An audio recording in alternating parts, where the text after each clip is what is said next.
আমাদের সাবেক সংসদ সদস্য এবং পররাষ্ট্রমন্ত্রী মোহাম্মদ হাসান মাহমুদের বিরুদ্ধে দুইটি মামলা উত্থাপিত হবে। একটি মামলাতে তিনি যখন পররাষ্ট্রমন্ত্রী ছিলেন সেই সময় 9টি ব্যাংক হিসেবে আমরা 29 কোটি টাকার অস্বাভাবিক লেনদেন আমাদের চোখে পড়েছে এবং এটা আমাদের দুর্নীতি দমন কমিশনের সাথে সম্পৃক্ত 3টি আইন, দুর্নীতি দমন কমিশন 2000-এর 27-এর 1, মানি লন্ডারিং প্রতিরোধ আইন 2012-র 4, 2, 3 এবং দুর্নীতি দমন প্রতিরোধ 1947-এর 2 ধারায় অপরাধ আমরা এই মামলাটি দায়ের করতে যাচ্ছি। একটা 39 কোটি। আর দ্বিতীয় মামলাটিতে মূলত তার স্ত্রী নুরান ফাতেমা এবং সেই সাথে তিনিও অভিযুক্ত।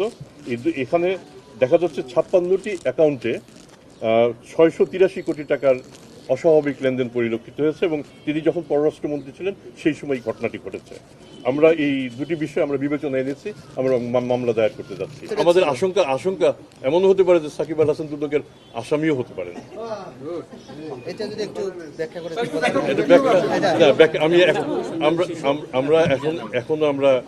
আমরা এটা আমাদের অনুসন্ধান পর্যায়ে আছে, অনুসন্ধানের পরে বোঝা যাবে।